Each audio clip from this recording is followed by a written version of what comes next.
Good evening, viewers, from wherever you're watching us from. It's 9 o'clock in Banjul, and this is yet another interesting edition of the Youth Dialogue with me, Jul Denjai.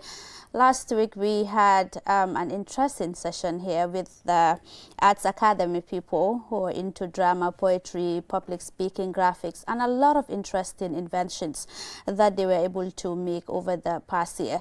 I must say it was an interesting one and engaging one. This time too, I'm looking forward to an interesting and engaging conversation with young people. And this time around, it's something that is affecting the entire population of the Gambia and the world at large. That is climate change. How are we going to make sure that we adapt climate resilience and making sure that, you know, we fight the effects of climate change in the Gambia, but also around the world. And joining me to discuss these and other topics, here is Mohamed Haidara, who is the Secretary General of the Gambia Environmental Alliance. Good evening, Mohamed. Good evening, Julie. And of course, my boss lady, who is Khadija Tusise, the lead coordinator of Local Conference of Youth on Climate Change in the Gambia. Good evening, ma'am. Good evening, Julie. Thank you so much. You're most welcome. So, it's climate change, and I know, you know, in order to actually mitigate the effects of climate change, young people must be in the forefront as far as climate change mitigation is concerned. And over the past years, we've seen that young people have been doing so much, you know, coming up with initiatives, tree planting exercises, and all of that, and making sure that, you know, we fight the effects of climate change in the country. But first things first, talk to us about the LCOI. What does it really mean? And why was it really necessary to set it up? Thank you so much, Julde, for inviting us today. To start with, the LCOI stands for the Local Conference of Youth on Climate Change in the Gambia. So the LCOI is an initiative of YUNGO, the official children and youth constituency to the United Nations Framework Convention on Climate Change.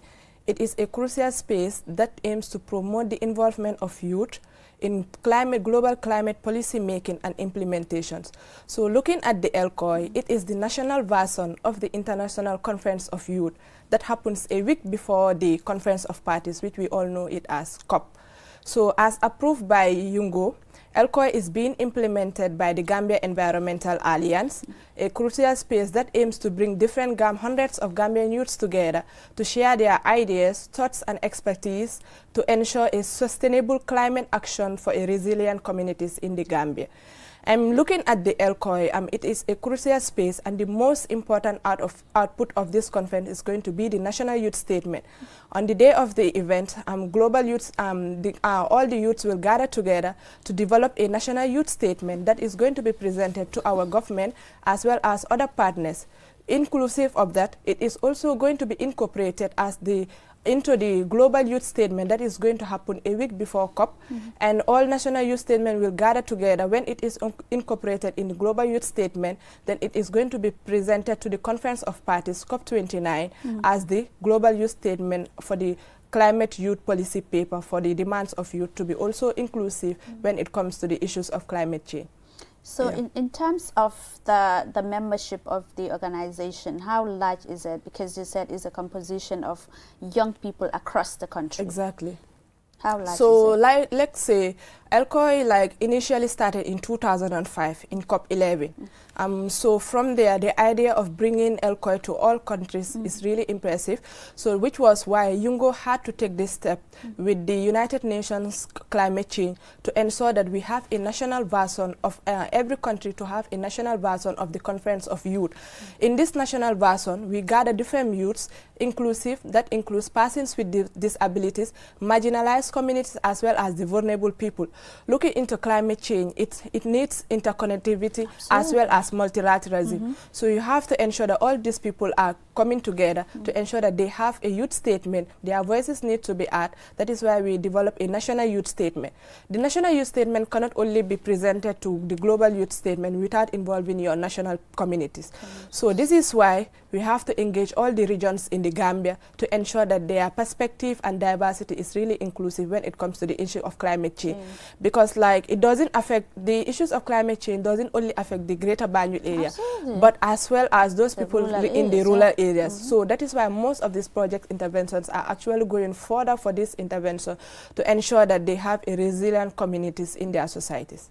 So, Mohammed, in terms of the objectives, she clearly outlined them, but also in as much as it's important to actually include people with disabilities and people in rural Gambia, it's also important to factor the gender component of it. Of course. How inclusive is this as far as gender is concerned? I think that is a very good question, because we youngsters are really concerned because the gender issue, we felt like we the youths are the one who are really facing these challenges, because when you look at the ELCOI, for an example, currently we are being led by a lady, Khadija Tusise. She's right here and expressing everything about ELCOI.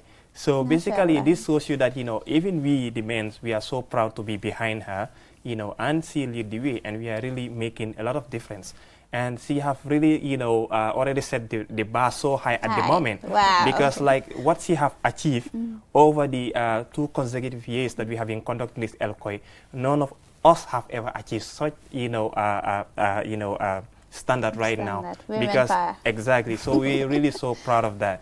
And then looking at the ELCOI, as she rightfully said, it's a program of the UNCCC, under Yongo. But if you look at it, us here in the Gambia here, we take this thing as a very important thing, because you rightly mentioned that youths are adventuring into climate action, like tree planting, recycling, others are, adventuring into climate action, entrepreneurs. But all that being done, yes, still, we the youth, we felt like, our concerns are not being heard. So what do we need to do? A country is maneuvered by a policy.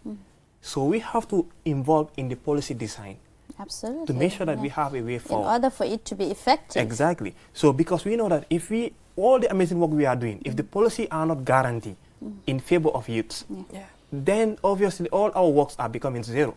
So that's why this ELCOI help us to work with all national youth within the Gambia, in all the 7 regions.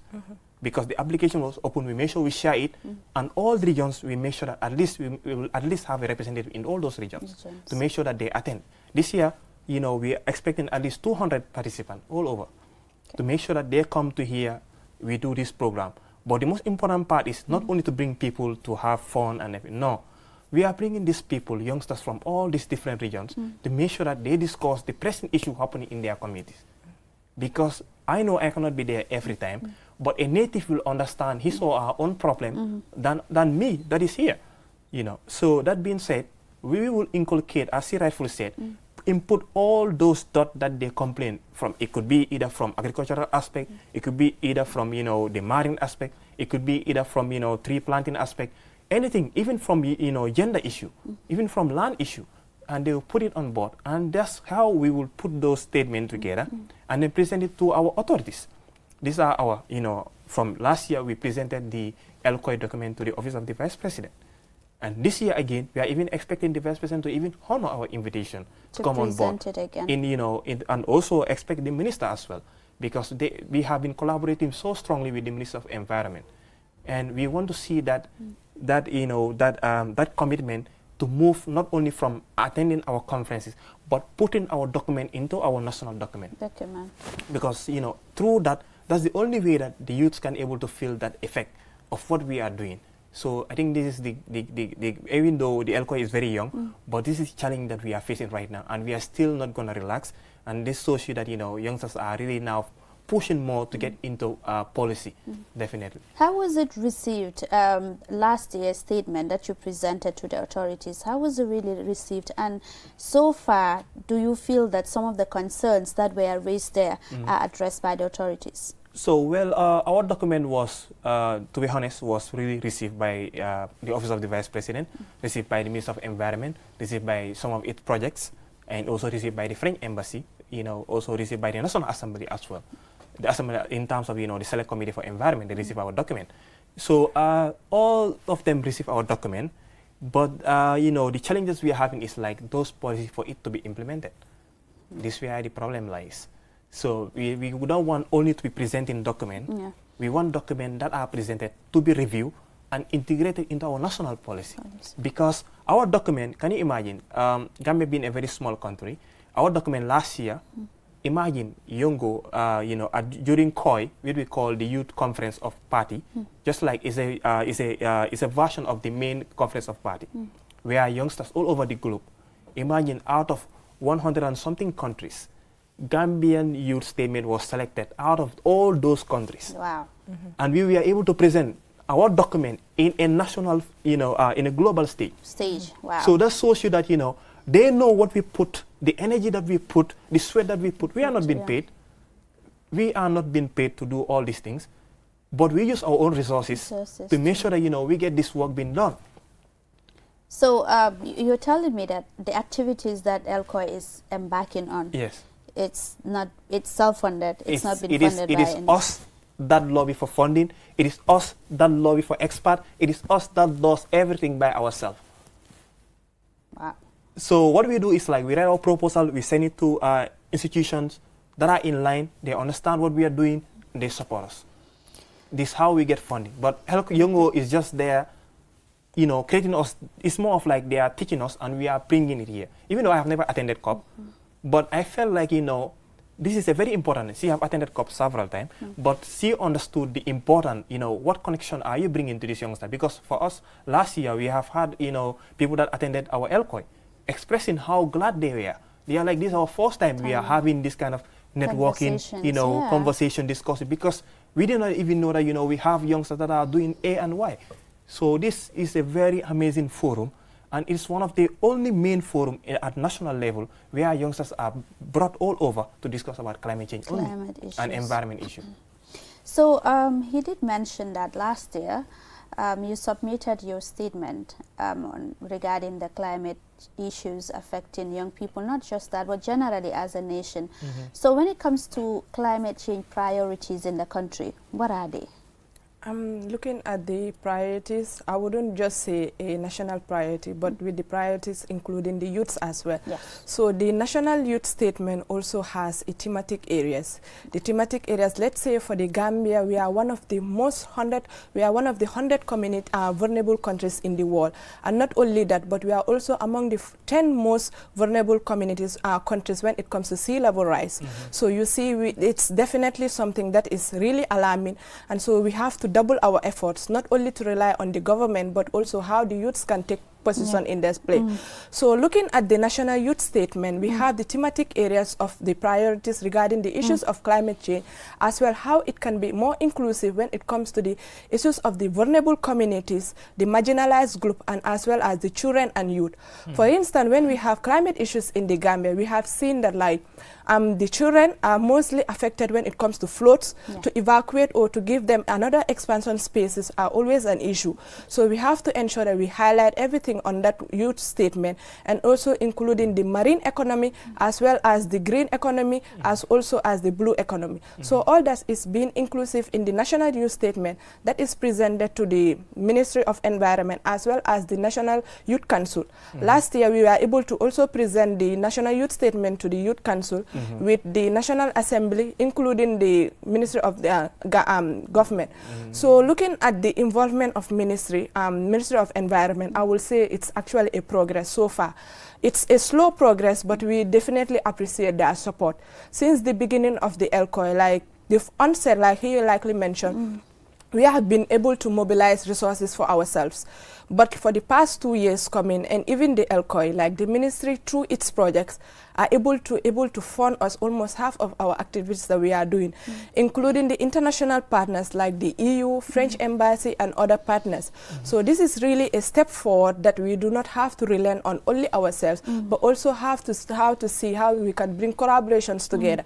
Because we don't want the ELCOI to only be a youth think, but we also want how the CSOs, the government, and other stakeholders can come join hands together to ensure that this matter is really tackled in the right way. Because without the involvement of another party, it's definitely not going to be a climate justice that we are all querying for.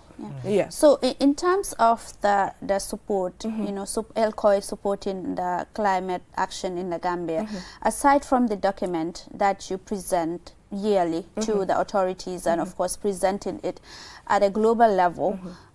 What are you doing to support climate action in the country? Exactly. So looking at it, let's say last year we host the ELCOI for 2 days, 2 days activity. So the day 2 activity always has to be an action oriented, because looking at the Gambian youths, many people have been hearing about climate change, gender justice or other stuffs, but like deep down we've not known the real meaning of it. So that is why this year we have to draft a proposal that is so aligned with the activity that we are going to do, to make sure that we are not only limited to a conference, but also to have an extra day to have a climate action orientative. So looking at that this year, we're going to have a day 1, that is where we have the workshops as well as other parallel sessions, but also an activity action line that is for the day 2. So looking at the day 2, we're also going for a climate field action field trips, so to the coastal communities. So we have 2 activities that is going to, we're going to divide the groups into 2, and group 1 will go to the exploration and planting of the mangroves, as well as group 2 also is going to a project site, project intervention site at Kotu Street to also identify the issues of climate change, because the Kotu Street, when you look at it, it is connected to the Atlantic Ocean. Yeah, so we have to know the understanding of that. So that field trip is going to be facilitated by lead experts. We've already designed our work, and they've also endorsed their activity that they're going to support us with that. So this is the issue that we are going to have as well. Another action for this year is the training of UNFCCC as well as the negotiation processes. So looking at the conference of youth, I will say, or the conference of parties, like why the involvement of youth has been limited is because of the lack of knowledge and understanding when it comes to these negotiation processes. So if you look at these negotiation processes, it has a very huge complexity. So let's say, for instance, the Gambia, as a LDC country, represented by other different negotiators. We have mitigation negotiators, finance, when it comes to loss and damage, as well as adaptation. So looking at all those sectors in negotiations, how can youth understand this in more of their perspective? So what we do this year also is we have to reach out to all the late negotiators in the Gambia to ensure that they facilitate at least a training for us during the conference. And that also has to happen. And who are these people? We have Uncle Bubu. He has been a late negotiator for almost like 30 years of his life. So we also have Aissatou Kamara for the finance. We have Zaidi, who has always been supportive for us. We have different late negotiators. So, and most of them are working under the Ministry of Environment and Climate Change. So it's really important to have them on board. The objective of it is to educate these delegates to understand more of the complexity, as well also to give them a session. Maybe it's going to be in a form of a discussion as well as a simulation on climate negotiation processes. They will have to do their activities based in line with, because we are starting as a national priority. So looking at it, you cannot just go beyond what you're supposed to do. So we have to start the basic level of it. So they are going to be representing as regions. We have KMC, we have Banjul, LRR, CRR. That is how they are going to represent. At least each to a group will also come as a representative to be involved. Where that is going to happen after prior the training of this UNFCCC from these youth-led negotiators. So this time around, what are you expecting, Mohammed? What are going to be the main issue, the main focus of this convergence as far as climate change is concerned and its effects?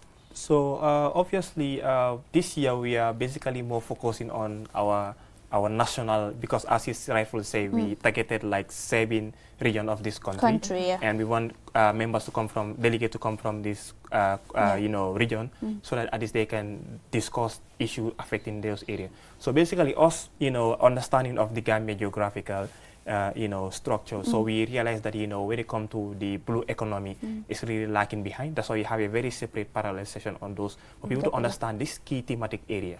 It's a priority to the Gambia. What does it mean? So because for someone who doesn't know? Okay, so what do we mean? We are talking about like the river Gambia. It play a very key role in our national, economy and social economy, in particular, because that's where most of these women get their, livelihood from through the oysters. We have fishermen, and all those things have been threatened. So that being the fact, we believe that, we need to understand, because imagine people that are all the way from Basse cannot even access fresh fish. So all this is a pressing concern. We need to know why. We have a beautiful river that divides the country into 2, And how come people that can see the river yesterday couldn't have fresh fish from it? So all these things, and we also have to understand why our agriculture is really falling out. Another thematic area from the blue economy is about also concerning about the agriculture aspect and the ecosystem. Need to understand why is our agriculture not being productive, and we also need to understand how our agriculture production is also affecting the river. We need to understand this relationship. Because, even though because we understand that there are a lot of problems coming in terms of, let's say, chemical fertilizer. Because farmers are using chemical fertilizer at a rapid pace. So that being the case, that being held in our landfill, when it rains, it runs off into the river. It also affecting those marine life there. So we need to understand all these things people need, because we are the youngsters. We are going to be tomorrow farmers. Absolutely. We are going to be tomorrow leaders. We are going to be tomorrow, mayors and governors. So we need to understand this present concern, prepare ourselves, so that before we reach there, we can have a solution. And know that, okay, we already know this problem, and these are going to be our solution whenever we are responsible. So this is the whole idea of, and also another thematic key priority is going to be adaptation and resilience, which is very important. If you look at government, most of its project is based on adaptation and resilience. Because you can see now, instead of the tar road is no more being built, now they are building what we call concrete road. Because they realize that, the soil is destroying all those stuff. So we need to be more resilient. So all that, we need to make sure that people understand why these things are a key, priority for us. So that's how we plan our main thematic area, and that's going to be our main priority as well for Gambia this year. So what do you think? Because already the problems are outlined. They are very clear. Floods, erosion, the problem in the agricultural sector. All these things are problems, effects of climate change in the country. But young people in this country, do you think young people are doing enough in terms of climate mitigation? Yeah, young people are really doing enough efforts regarding the issues of climate change, because, like, let's say, for instance, Gambia Environmental Alliance is the umbrella body of, like, let's say, more than 40 organizations. So looking at those organizations, we have some people that are only specialized on farming, others have adaptation, some are on ozone heroes. We also have like lands and forestry. So, like, we have these different youths coming together to ensure that, like, their diverse and perspectives are really being heard.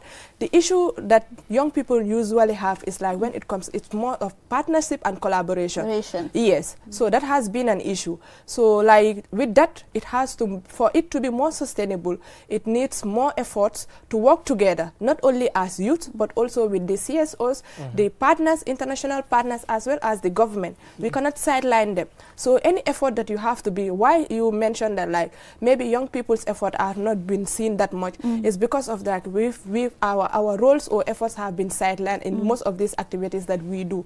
So in order for we to have a sustainable development or to achieve so far, we have to include youths to the right position. Because even when you look at this National Youth Statement or the Global Youth Statement, it's actually a mandate of the Conference of Parties now. So it has been there for so long. So, like, even if you look at the Paris Agreement, these are also there. We have articles that actually focus on gender. We have articles that also needs youth inclusive when it comes to climate issues. So it's really important for us to have that collaboration to ensure that we have a successful commitment together. Speaking of commitment, I'm glad that you mentioned that word, because every year this conference is COP28, now COP29, and last year $85.1 billion was pledged, in terms of climate mitigation, loss and damages and all of that. But are these really pledges? Are they coming up, like, forthcoming? Really? Because when you hear this figure, $85.1 billion is like a lot of money. Definitely. So that is, like, it's the role of the negotiators to actually do their job on that. So, like, if you go to this Conference of Parties, like, you have a lot of negotiations. Sometimes parties agree, sometimes parties disagree, based on their interest. So this $100 billion climate finance has been there for so long. But the reason why it has still not been achieved, I will say it has been achieved only once, that was in 2022. Yes, but prior before that, even during the COVID-19 and all those stuffs, like parties disagree most of the time. Sometimes you will see that there are some contexts when it comes to these climate negotiations, like the language is very crucial. So if you don't understand the context of that language, like, you will fail. So that has been, I think that is something that a pressing issue when it comes to the least developed countries, because like we need more of climate finance, but how can we get these loans? Sometimes how it comes is either through loans or debts. So this climate finance, when it comes through loans or debts, it's actually going to be very difficult for the least developed countries to adjust to that system when we call the Sustainable Development Goals, because we have a national determined contribution, that is the NDCs, and that NDCs has to be reviewed every 5 years in line with the Paris Agreement. But how can that be achieved? It's through finance. We also need international support. Climate finance has to come with, if you want climate prosperity, we have to do with these loans and debts. Sometimes commitment should be there, not just making big statements year in, year out, and then no tangible results. Exactly. So their commitments, usually they used to do the commitment, but it has to come in loans or in debts. So looking at the, let's say, for instance, Africa, with our economy, we have a lot of issues that are in line. So climate change has also been one of the top priorities. So if you have to do climate financing in regards with when it comes to loans and debts, so we're going to actually have a long way to settle those debts. So that is why we are urging all international partners to also focus more on climate prosperity and to do away with these loans and debts for us. And the funny part is Gambia, our emission rate is 0.01%. Yeah, 0.00. Even the entire Africa is so actually the entire Africa is 0.3%. And so basically, when you look at what she says, she's very right. But we have to understand one thing: the Conference of Party is not a binding contract. So we have to understand this. Today, I can say I pledge this and this and this. But you cannot take me court for saying those things. It's a pledge. So we have to understand that. So, you know, and they will continue to use. So that's why even this year, you know, every African, you know, least developed country, they always have a conference meeting, a preparation meeting in advance before, you know, the Conference of Party, which will be held this year again. So I think this year they are more focused on loss and damage. Last year they were focused on adaptation. This year they are focusing on loss and damage. Yeah, that's what we are seeing right now. The topic is on loss and damage. They need to pay the, you know, the climate finance. But anyway, but even that's forthcoming. $7 million actually in terms of the financing of loss and damage. I mean, compared to it's not enough. No, it's not enough. I don't. It will never be enough because like the crisis is getting more worse than, you know, every year is getting worse. Because, you know, maybe we might be lucky we have not, you know, seen flash flood, you know, because of improvement has been done in some areas, you know. But in other countries, you know, we have seen, you know, how the monsoon rain have affected those communities. We have seen, you know, mass flash flood, you know, in those areas. And even us, we are concerned because, you know, we are a very poor country. We have to be prepared. So, but luckily, you know, we have not seen those. But like, those doesn't mean that we should not continue to prepare ourselves. So basically, the Conference of Party, you know, because those things are not binding, is always going to be a challenge.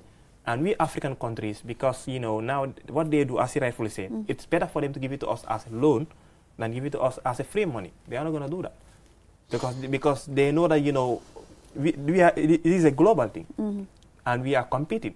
Absolutely. So the G20 nations are saying, okay, we have to be on the top.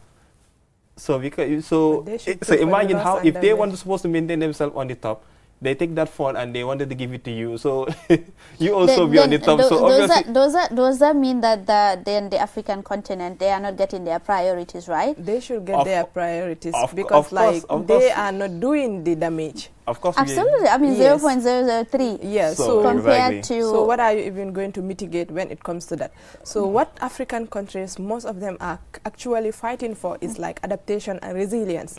So because looking at it like, we can adapt to these systems, but how can we do it? We need support. We need transfer of technologies. We need capacity buildings. So all that needs to be financed. So how can that finance come to the low economy that we have? So it's obviously that the G20 and other high top priorities mitigators are the polluters. We actually have the polluters pays principle. If you pollute, you have to pay. But like he likely mentioned, these are not binded. They are like just more of a pledge than to be a force. Even if you don't meet this goal in COP29, no one is going to be jailed. Exactly. Because like it's not binded treaty. Exactly. So these are the issues. But like I will say, we're still not relenting, and I have seen so far there have still been efforts making when it comes to regarding to pay for loss and damage as well as adaptation finance. So as a continent now, Africa, don't you think there is a need for a paradigm shift? Because, I mean, we are not, it's true that we are impacted in one way or another. Climate change is real and it knows no boundaries. But don't you think that we should shift our priorities as far as tackling of climate change is concerned as a continent? When you come to the external level, maybe let's say for the COPs, you have the African group of negotiators, you also have the least developed countries. So Gambia is among all of those priorities. So looking at that, they in COP, they have to come together to ensure that a common goal, but we have in UNFCCC a common goal but different responsibilities and respected capabilities. So looking at that, the African group of negotiators, they have to come together to ensure that one group is leading that team to make sure that their voices or their activities have to be in line, so that you have to, it's easier to work together to access finance than to work as a national. So most of this time when you go to these COPs, they work in parallels. So you have the least developed countries, someone will represent Gambia as a least developed country. So I believe Uncle Bubu has been there for so long now. When it comes to the African group of negotiators also, we have Antinde and all those stuff. Many people are also helping in terms of that. So even looking at our neighboring countries also, we all come together to ensure that we have a sustainable way. But at national level, we have to build up the efforts together. So the collaboration and the action needs to be started. We cannot wait for the international finance people to work with what we're supposed to do. We have to take action. Be it little or small, we need to take action. It's better to start small than not doing anything. Yeah, so it's really important for us to do the little that we think we can do to ensure we have a sustainable Gambia for all. I think this just takes us to the point of why us having the LCOI here. Because, you know, if we sat down and said, okay, we're going to wait for Yongo to fund it, then it will never happen. So we know that how important it is, and you know the magnitude that it has, and then we have to take the lead. Our first LCOI, we contribute our own money. The second one, when they sort of, okay, these youth are very serious about this thing, the second one, we were able to have support from it. And this third one also, alhamdulillah, we're able to have support from it.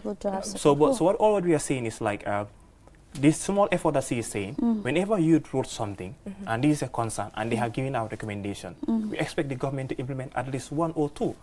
In that way, it will ease the burden, because this is our pressing concern. This is what we want to see. At least, because at the end of the day, the youth statement used to go all the way to 28 pages, which we have to write. We don't sleep, we write all these things. Make sure that, because these are things that is given by our fellows. We have to value it. Even some of them might not be our interest, but it's a concern to someone else. So many, in the continent. So that being the case, we have to put this thing in a statement form. And when we present it, we at least expect maybe one or two things to be accepted out of 28 pages. So at least. So what are you doing? Or don't you think that also it's the approach? Like, what are you doing differently this time, this time around? Because I want to believe that this is a learning curve for you. Oh yes. Last year, I mean, you presented very good statements. Even at the global stage, you presented it there. That goes to show that how relevant the document is. Exactly. But it's not been inculcated in the national policy, as a national policy. What are you going to do differently as far as this is concerned? So when you come to the national policy, we are really engaging the right, ministry, the right stakeholders, because as before I said, we took it to the office of the vice president. These are the authority people. We took it to the our policymakers, the National Assembly. These people are the one that is responsible for policy. We took it to the Ministry of Environment. We take it to even to the National Youth Council that represent the youth voices. So we are doing our best, but also producing the youth statement is not only the objective of the LCOI.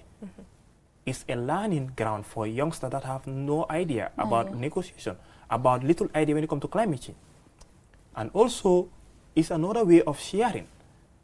Because I'm here, what I know, and those that are in the rural, maybe we have different things. I learn from them. I learn from them the indigenous knowledge that they bring on the table.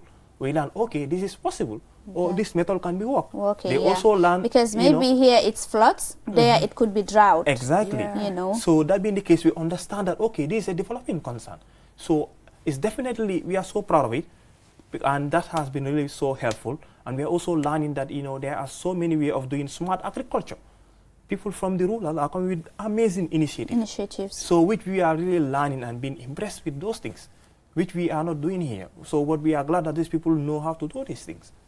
So, yeah. Okay, I think the issue of knowing, it's not the problem. So the problem is young people coming together to form a formidable force to be able to make these things work.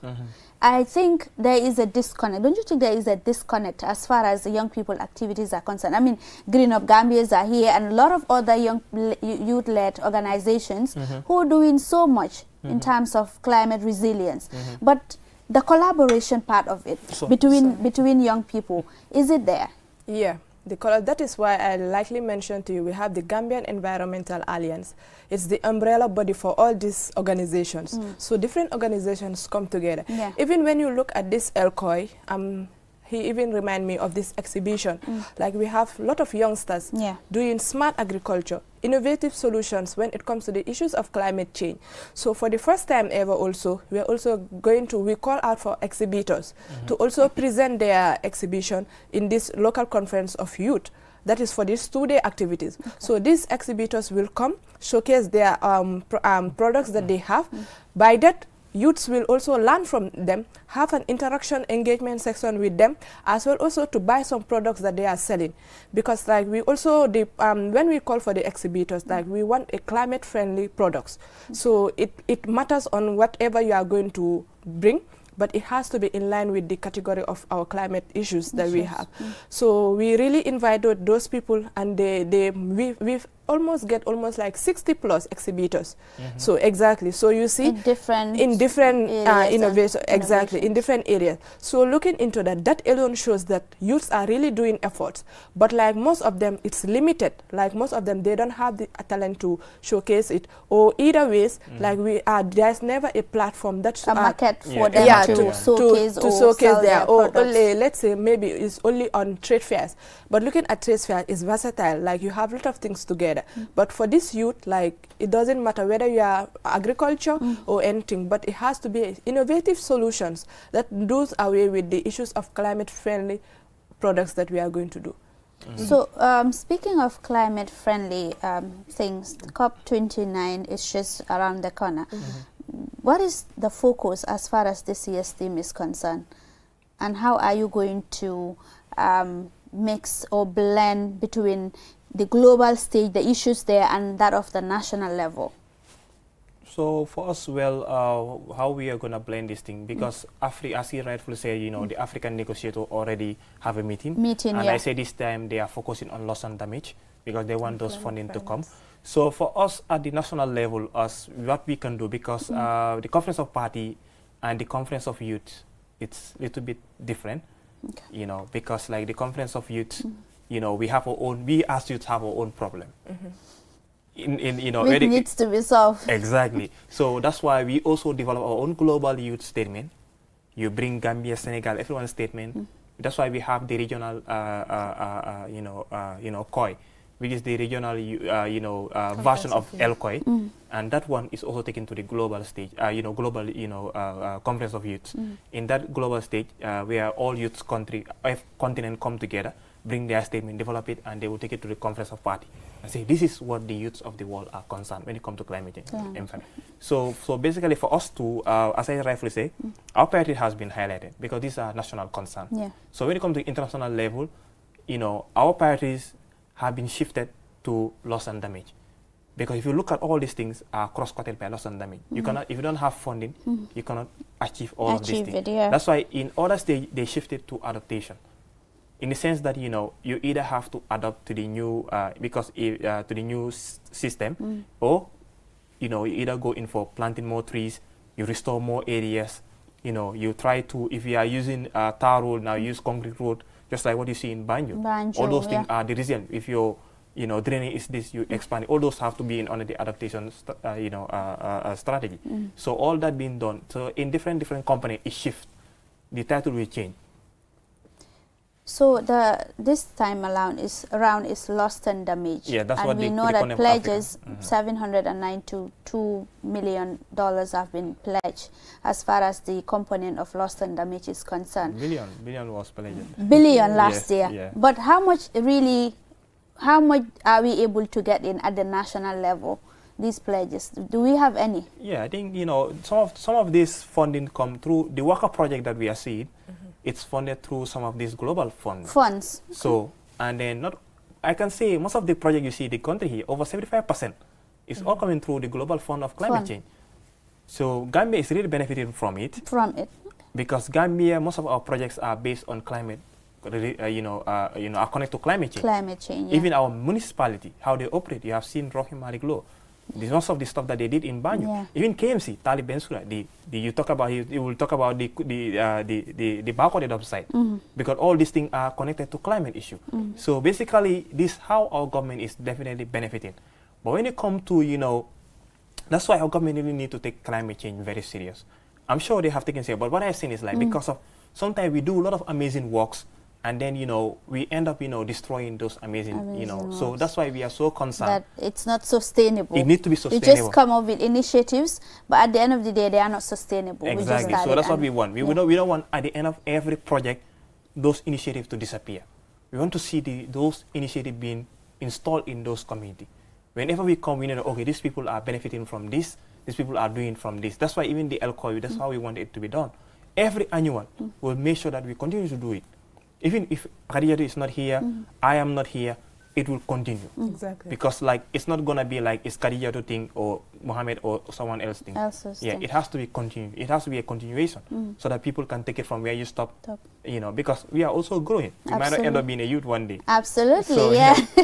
So at this point, we will open the line 5050-505 send in your contributions and what you think of the topic. We are talking about climate change, and the COP29 is just around the corner.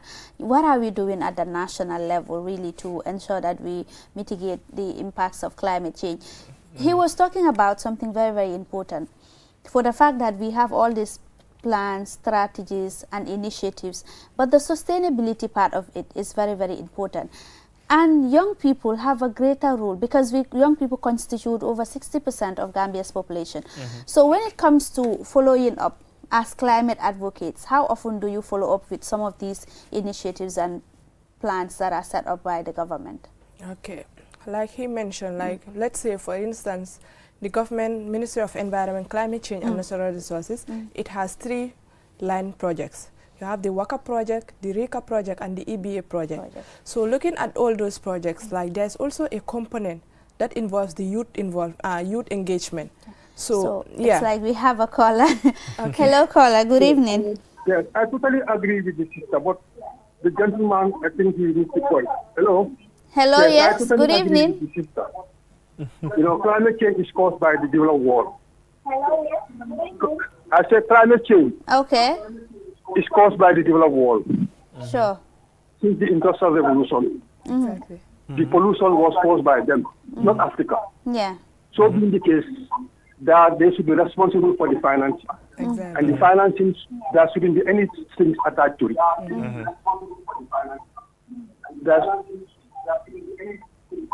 Because they are responsible. They are the cause of climate change. Okay. Climate change is man-made, caused by the Western world.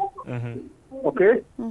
So they are responsible of this global warming and climate change. It shouldn't be alone. They should give money, because the Paris Agreement was not legally binding. That's the game they are playing on Africa, because Africa we are not united. This is the problem. Unless we come together and deal with these issues collectively. Thank you very much. Thank you. I think you raised an important point there. The fact that that's the point I've been trying to raise.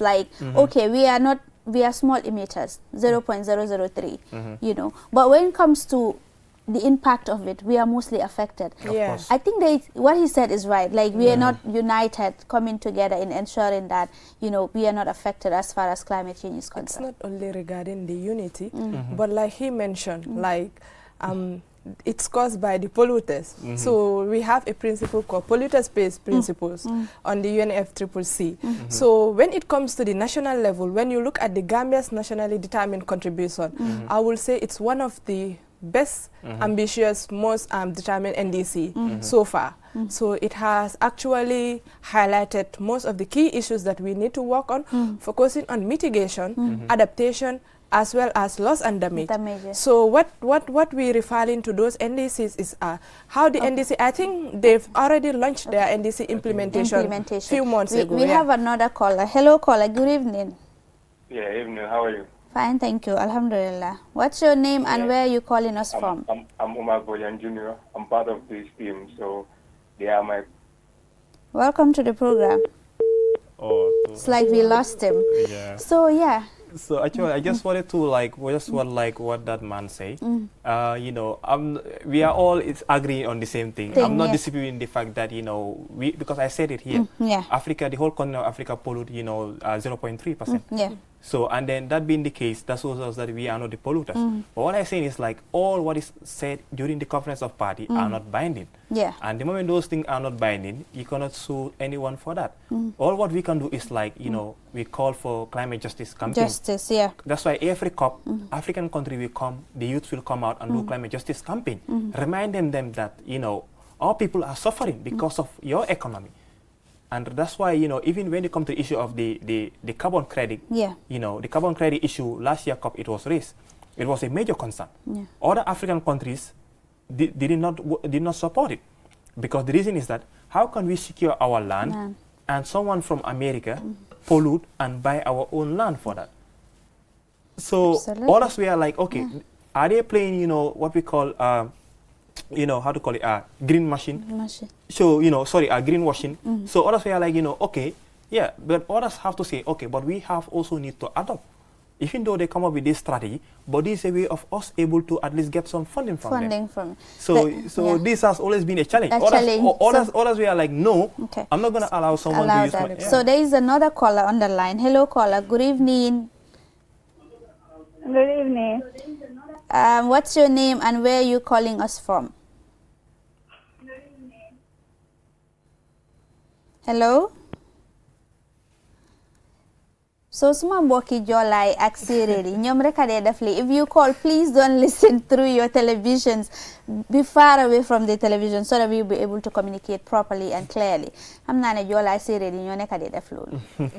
So yeah, you were saying something very, very important. Yeah, so just like what I was emphasizing was based on that, because of, you know, the carbon credit, I'm glad that the government have now set up a carbon credit framework. You know, a bill have been developed. I think Parliament need to endorse it, but at ministry level, we were invited, we are part of the people that review it. So, but what you can see is that, you know, yeah, you might able to have your land and then you start to sell your carbon. But to others, it's not going to be fair, because what it says is like, okay, you are telling the polluters that now you can pollute more. Because if I say that, okay, the polluter will say, okay, I also have another 200 megatons in Africa, and the polluter is right. So, but how much is those polluter paying for 8 tons? You know, let's say, like, maybe there is a certain, you know, arrangement that they did it. And maybe that might not be enough. Absolutely. So that's also another challenge. So we have seen studies from Kenya. There are other companies that are already doing that. They are selling their carbon. But other studies have shown that, you know, it has derived people, the native, from accessing their land. Because that's where those natives used to go and harvest their firewood, used to go and harvest some of the needs that they need from their, you know, from their forest. And now, because of you selling that portion of your land, and now it's completely in control. So it's you don't have any control over it. And the president can do whatever they like. Exactly. That's what we are seeing in Africa. So now it's causing another alarming. That's why we need to, you know, look other studies that have been done, you know, before we jump. And I'm glad that the government is really doing that as well, because this carbon credit has been there, but they are still trying to understand whether it could be in line or not. In line. So we have another caller. Hello, caller. Yeah. Good evening. Good evening. How are you doing? We are fine, alhamdulillah. What's your name and where are you calling us from? Yeah, my name is Omar Minte. I'm from Brikama. Okay. Welcome to the program, Mohammed. My name is Omar. Omar, welcome to the program. What is your contribution? Yeah, indeed, this is very good. Okay. Yeah, indeed, this is very good. As a youth, it is so important, this climate change is affecting us, definitely. But I also suggest that, when we reach to the stakeholders, so that this tire burnings and other stuff, it may be help us so that, we can also have a good environment. And also, I want to elaborate so that if we can engage stakeholders, Ministry of Environment and other areas, relevant areas, so that we can able to tackle this. Sure. Thank you. Thank you very much for that contribution. For Nalungwa, it's very, very important. Yeah, so regarding the tire burning that he's making, so we have a lot of recycling initiatives in the Gambia. Yeah. So let's say there is one also women initiative Gambia is doing a lot of plastics recycling, as well as we also have a component that do this tire recycling. So for instance, even when you go to NEA, like just on their front space, like you see they've recycled this wheelchairs, wheel tires into a form of a chair that we are sitting in. So it's really something, car tires. So it's really improving. So I believe like it's to promote circular economy. So if you focus more on what he is mentioning, like this tire burning, it actually affects our health. Not only to emit more pollution, but also it has affection when it comes to the issues of our health. So like it's really important to promote circular economy. So that is why it doesn't only end with the tire burning, as well as this single-use plastic bottles. How can we use it to recycle? We also have, when it comes to Aisatu is really doing well when it comes to recycling. So she will use these papers, plastic papers, as well as other single-use plastics to ensure that they are recycled to a usable material. Sometimes you will see that she will even have to sell these products when we have this climate events or any innovative solution pitching that we have. Yeah. I think that's a good one, really. Young people are doing a lot. Just last week, like I mentioned, I had the people from the Arts Academy, and I was so impressed to know that what young people are able to come up with. And this is what we should be encouraging at the national level. Yeah, government has a role to play. They will always have a role to play. But the young people too, when it comes to invention, what are they doing really to ensure that, in climate mitigation and all of that, which I think is very, very important. I'm solo. So in terms of the way forward, what is the way forward as far as climate resilience is concerned in the Gambia? So the way forward is basically very simple and straightforward. And that is to make sure that, the policy document that is developed, because people put a lot of energy in those documents. And whenever it is developed, it represents the voice of youths that are concerned on climate change and environment. So if those policies are developed and give it to our policymakers, what we expect from them is like, let them review this document and at least endorse few things from that document. We are not asking much. What we are asking is, let them implement our concern. This is our demand.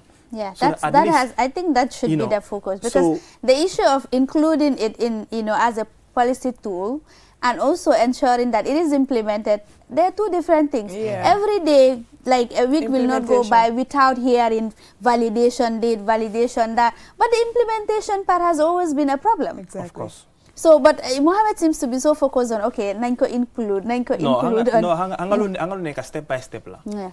Right now, how many come neklo sibir book bi. Danga buga gay def la sibir book bi. So la gay def sibir book bi, nga ñoo négocier légui nak nga read book bi. Loolu nga wara def di. Amna solo. So loolu so ren wa yow neklo sibir book bi nga buga gay read. Kala no read. Dina jafe. So that's the whole thing. So that's what we want. We want at least, if they endorse 1 or 2, then we'll make follow-up. The next thing is like, let's implement those things. And by ourselves, we definitely take the lead, because this is what we want. Yeah. So I'm sure it's going to address a lot of things, because in that youth statement, it addresses the issue of employment. which is a key concern in this country. Yeah, because, underemployment. And then, we have a lot of brilliant youth with a lot of innovative ideas. But what we are asking for is not much. What we want is like, let them create a green fund. That green fund can focus on agriculture and ecosystem. We also have another fund called the Blue Fund.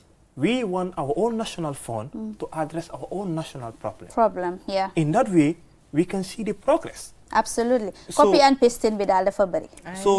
Taking the problems of other people and then you want to inculcate it into your own reality. So always a problem. Yeah. So this has always been a conflict with the communities, with our people. Thank you. Thank you very much, Mohammed. Thank you very much, Khadija, for coming. I'm afraid that is all we have time for. I wish we had more time to discuss these things. Yeah. But yeah, it's a gradual process and the conversation will continue. It's not the end of, the road as far as climate change is concerned. We are going to have lots more of, many more of these conversations in the country.